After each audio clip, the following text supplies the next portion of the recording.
Hello, very warm good morning to all of you. Dear students, अभी तक हमने animal kingdom में coordinate तक सब कुछ पढ़ चुके हैं और कोऑर्डिनेट्स में जब एंटर होते हैं तो हमको क्लास लेवल तक पढ़ना होता है।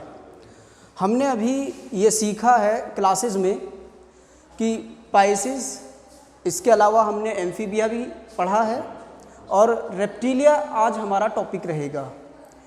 इससे पहले कि मैं टॉपिक को और ज़्यादा आगे एक्सप्लेन करूं, पहले हम एक बेसिक सा कंसेप्ट समझने की कोशिश करेंगे जो हमें आगे भी वर्क कराएगा।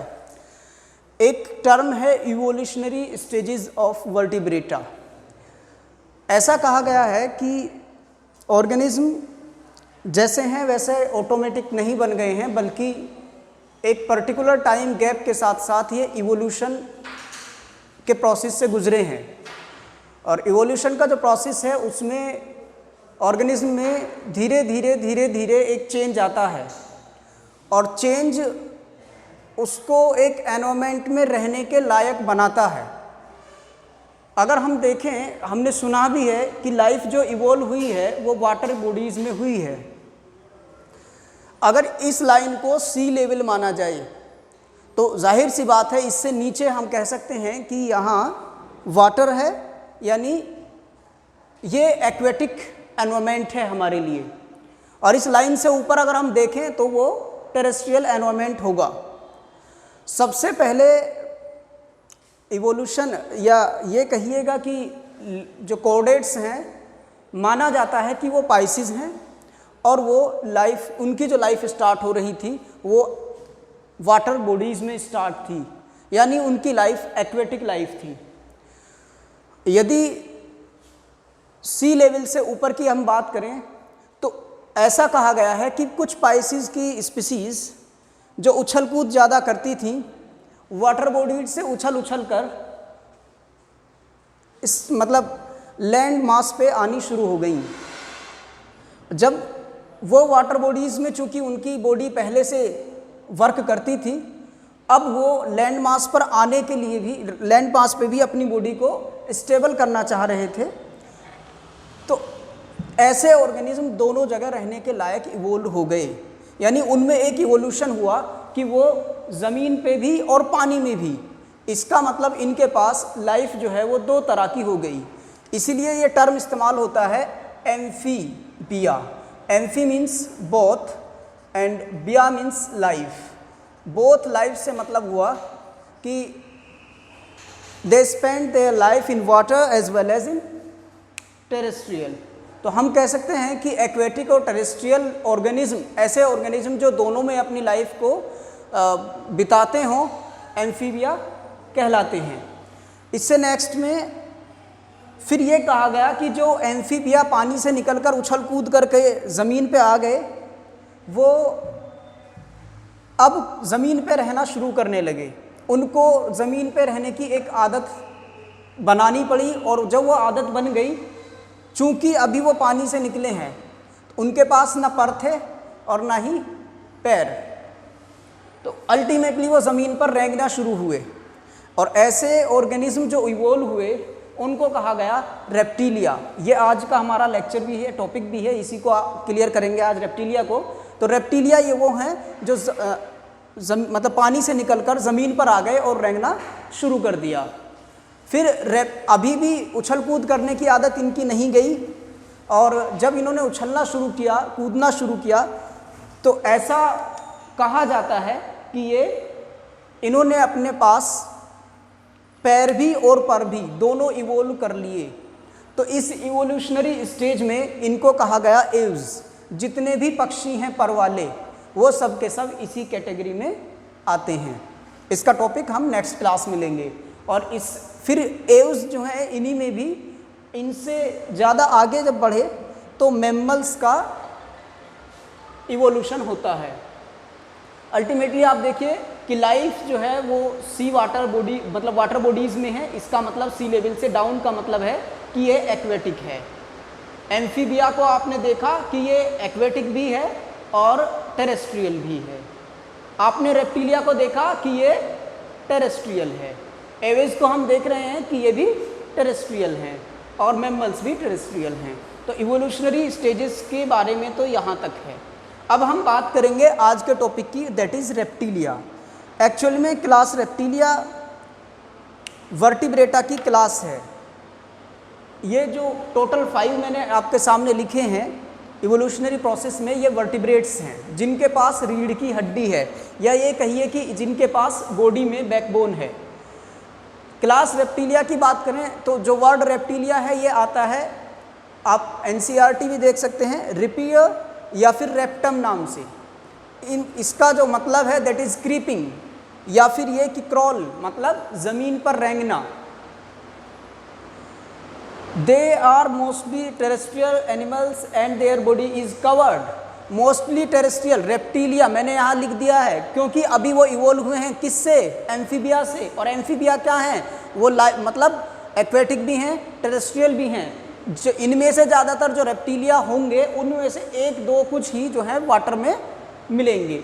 एक्सेप्शन बायोलॉजी में हर केस में है, हर जगह है। तो यहाँ भी एक एक्सेप्शन ये है कि जब इवोल्यूशन हुआ है, रेप्टिलिया बने हैं, तो उनमें से कुछ परसेंटेज जो है वो आज भी एक्वेटिक भी है, लेकिन mostly they are terrestrial. Next है इसमें कि their body is covered. Covered से मतलब है कि इनकी बॉडी पर स्किन है, and that skin is dry and confined, मतलब एकदम सूखी हुई शुष्क स्किन है। जैसे स्नेक को आप देखते हैं तो कई बार गाँव की भाषा में क्या कहते हैं कि उसकी कैंचली है एक, वो उसने उतार दी। एक्चुअली उसने अपनी स्किन को जो है रिमूव किया है। इनके पास उसको जैसे फिश होती है, उसमें आप कभी देखें हैं उसकी स्किन पे छोटे छोटे चमकदार गोल दाने होते हैं, तो उसको कहा जाता है स्केल। तो जितने भी रेप्टिलिया होते हैं इनकी बॉडी पर भी स्केल पाए जाते हैं, क्योंकि इनका इवोल्यूशन अभी किसी से मान रहे हैं हम? रेप्टिलिया, आपका एम्फीबिया से। नेक्स्ट इसमें लिखा है epidermal scales and scutes, they do not have external opening, year opening, मतलब ऐसे उनके कान नहीं हैं बाहर को निकले हुए। तो फिर कैसे सुन सकते हैं ये? कैसे मतलब एनवायरनमेंट में आवाज़ को कैसे महसूस करते हैं?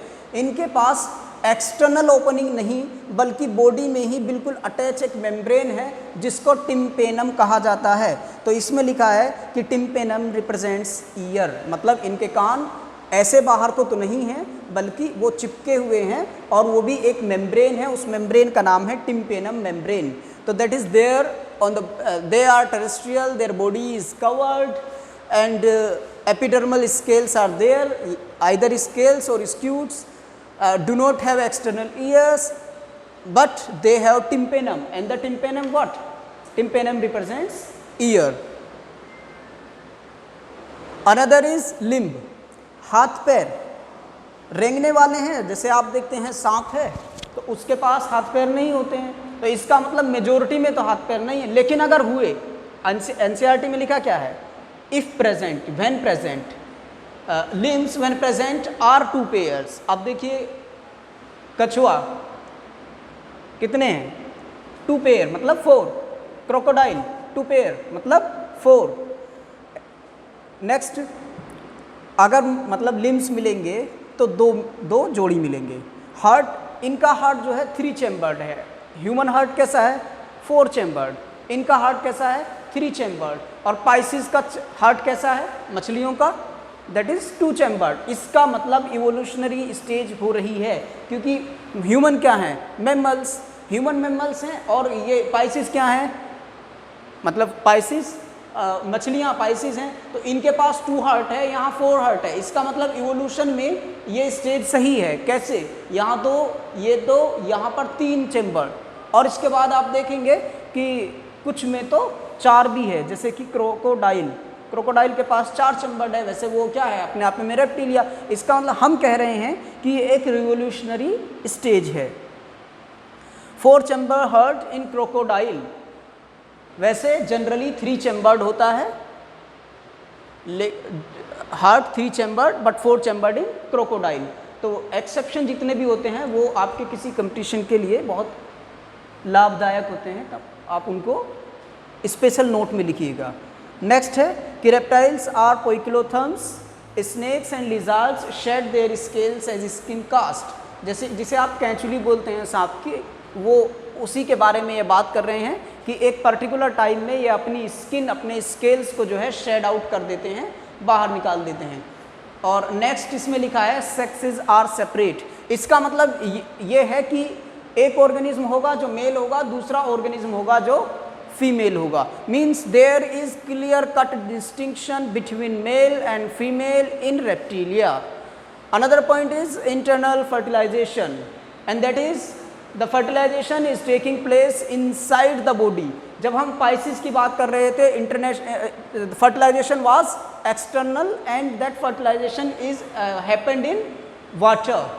बट अब देखिएगा कि जब बाहर फर्टिलाइजेशन होगा तो बॉडी का डेवलपमेंट, यानी जो बेबी होगा उसका जो डेवलपमेंट होगा वो भी बॉडी के बाहर होगा, कहाँ, पाइसिस में। लेकिन यहाँ पर क्या हो रहा है, यहाँ पर फर्टिलाइजेशन अभी इंटरनल होना शुरू हुआ है, क्योंकि इवोल्यूशन होता है। इवोल्यूशन में क्या होता है कि एक नई चीज़, नया प्रोसेस जो है शुरू होता है। पहले पुराना प्रोसेस क्या है कि फर्टिलाइजेशन एक्सटर्नल है, अब प्रोसेस हो गया है कि फर्टिलाइजेशन इंटरनल है। लेकिन अभी भी इनमें रेप्टिलिया में जो डेवलपमेंट होता है बॉडी का वो एक्सटर्नल है। तो इसमें लिखा है sexes are separate, fertilisation is internal, they are oviparous, मतलब ये अंडों को जन्म देते हैं, और जब अंडों को जन्म देते हैं तो फिर उसके बाद उसका डेवलपमेंट बॉडी के बाहर होता है। तो that's why the very next line is the development is direct. And what is the meaning of this direct? Actually आप देखते हैं कि जैसे एम्फीबिया में फ्रॉग को हम पढ़ रहे थे, तो फ्रॉग का जो डेवलपमेंट होता है वो प्यूपा, लार्वा, मतलब डिफरेंट स्टेजेस से होकर गुजरता है। और अगर हम देखें उसका कैटरपिलर का, तो उसका भी यही है कि लार्वा, प्यूपा, देन कैटरपिलर। तो इसका मतलब जब इनका डेवलपमेंट होता है तो वो डिफरेंट स्टेजेस से होते हुए गुजरते हैं। ऐसे वाले डेवलपमेंट को कहेंगे इनडायरेक्ट डेवलपमेंट, क्योंकि डायरेक्टली एक ही बॉडी जो है वो कंप्लीट डेवलपमेंट नहीं कर रही है। ह्यूमन बीइंग है, एक छोटा बेबी पैदा ह्यूमन होता है और वो हमेशा ह्यूमन रहता है, उसमें कोई चेंज ऐसा नहीं होता है। जबकि कुछ चेंजेस मैं आपको बता रहा हूँ जो इनडायरेक्ट हैं, पहले वो कुछ और होते हैं, फिर डेवलपमेंट होता है, फिर डेवलपमेंट होता है, अल्टीमेटली कई स्टेज के बाद जाने के बाद वो एक कैटरपिलर बनते हैं। तो यहाँ पर भी ये कह रहे हैं कि रेप्टाइल्स जितने भी हैं इनका डेवलपमेंट डायरेक्ट है, जबकि कुछ एम्फीबिया का और पाइसिस का डेवलपमेंट डायरेक्ट नहीं है, वहाँ इनडायरेक्ट है। तो उस मामले में भी ये इवोल्यूशनरी एक नेक्स्ट स्टेज में बेहतर है। इसके एग्जाम्पल्स ये आपके लिए होमवर्क है, आपको एनसीईआरटी खोलनी होगी। यदि एनसीईआरटी आपके पास नहीं है तो go to e book NCERT website, download from there chapter number 4 and you must have to learn all the examples mentioned in NCERT and मैं अभी बोले दे रहा हूँ, आप लिख भी सकते हैं। that is Chilon, scientific name for turtle, Testudo, scientific name for tortoise, Chameleon, scientific name for tree lizard, Calotes, garden lizard, crocodile, ये तो क्रोकोडाइल ही है, साइंटिफिक नेम है crocodylus. Next is alligator, scientific name is also alligator. Hemidactylus, wall lizard. Poisonous snake मतलब naja naja, that is cobra. And bungarus krait is also a snake, poisonous snake, found in Africa. Viper also found in African Ghana state. Scientific name is Vipera. You must have to note down all these names from your NCERT in your notebook. Thanks a lot for today. Have a nice day.